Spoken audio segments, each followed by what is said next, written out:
अगर ये 2024 में जीत जाते हैं तो 2029 में बीजेपी को इस देश को बीजेपी से मुक्ति आम आदमी पार्टी दिलाएगी।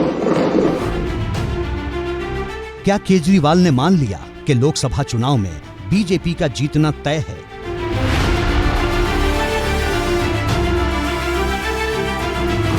क्या केजरीवाल ने लोकसभा चुनाव से पहले ही सरेंडर कर दिया? क्या केजरीवाल को यकीन हो गया है कि विपक्ष के पास नरेंद्र मोदी के विजय रथ को रोकने की शक्ति नहीं?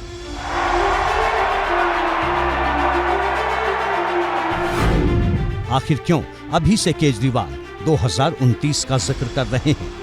फिर मैं दोहरा रहा हूं कि अगर ये 2024 में जीत जाते हैं तो 2029 में बीजेपी को इस देश को बीजेपी से मुक्ति आम आदमी पार्टी दिलाएगी। केजरीवाल के इस बयान का दायरा भले ही उनकी पार्टी तक सीमित है, लेकिन संदेश बेहद व्यापक है। दिल्ली विधानसभा में अरविंद केजरीवाल वैसे तो बताना ये चाह रहे थे कि कैसे उनकी पार्टी कुछ ही साल में राष्ट्रीय पार्टी का तमगा हासिल करने में सफल रही, लेकिन बताते बताते वो ये भी कह गए कि मौजूदा वक्त में अगर बीजेपी को कोई टक्कर दे सकता है तो वो सिर्फ आम आदमी पार्टी है। इतने सारे हमारे नेता गिरफ्तार कर लिए, कभी भारत क्या दुनिया के इतिहास में हमारा नंबर 2 भी अंदर है, नंबर 3 भी अंदर है, नंबर 4 भी अंदर है, अब कह रहे नंबर 1 को भी अंदर डालेंगे। तो इस तरह का आक्रमण कभी नहीं देखा गया।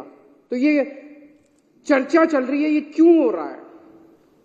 क्योंकि आज पूरे देश के अंदर बीजेपी का सबसे बड़ा चैलेंजर आम आदमी पार्टी है।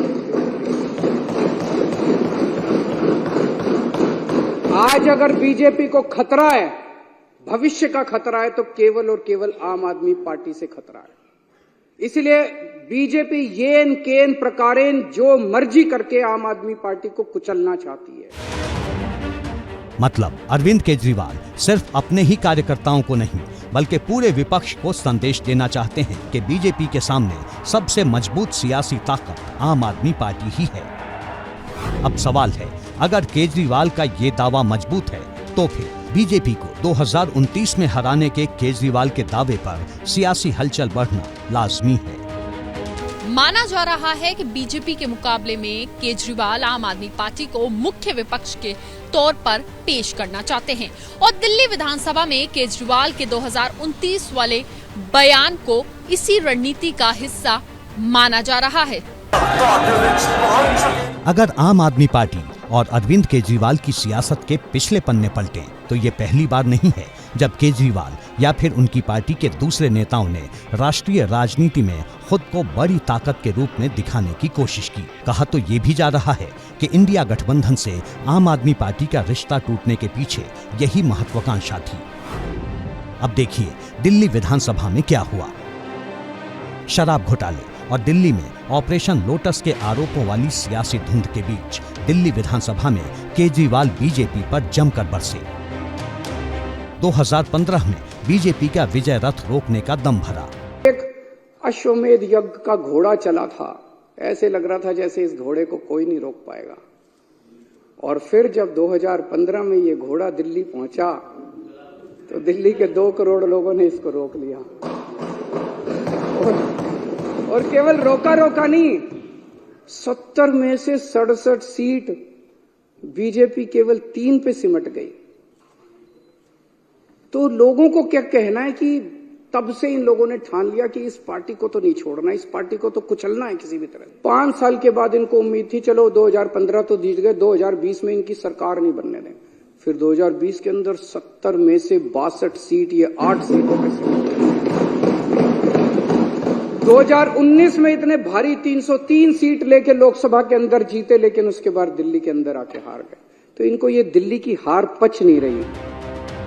यहाँ गौर करने वाली बात यह है कि 70 विधानसभा सीटों वाली दिल्ली विधानसभा में आम आदमी पार्टी के 62 विधायक हैं, लेकिन जैसे ही केजरीवाल और उनके नेताओं की ओर से ऑपरेशन लोटस वाले आरोपों पर बीजेपी ने आपत्ति जताई और दिल्ली पुलिस में शिकायत दर्ज कराई, केजरीवाल की पार्टी विधानसभा में विश्वास मत प्रस्ताव ले आई।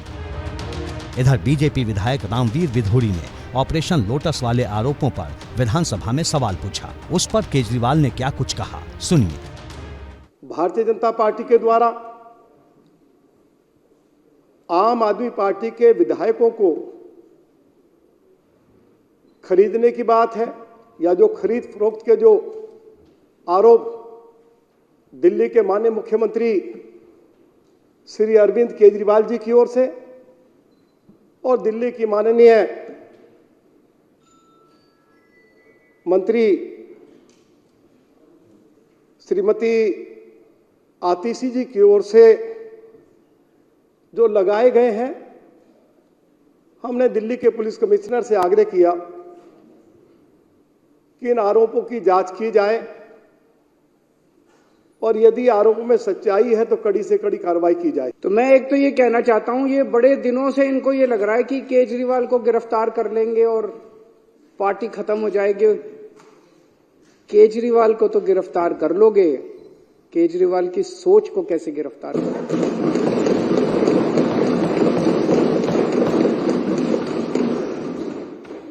और एक केजरीवाल को गिरफ्तार कर लोगे, मेरे भारत मां की कोख से 1 लाख केजरीवाल पैदा हो जाएगा। दरअसल केजरीवाल पर कानूनी कार्रवाई की दोहरी तलवार लटक रही है। अरविंद केजरीवाल को आज पेश होना था, लेकिन वो वीडियो कॉन्फ्रेंसिंग के जरिए राउस एवेन्यू कोर्ट में पेश हुए। दिल्ली विधानसभा सत्र का हवाला दिया। इस पर कोर्ट ने अब 16 मार्च की तारीख लगाई है।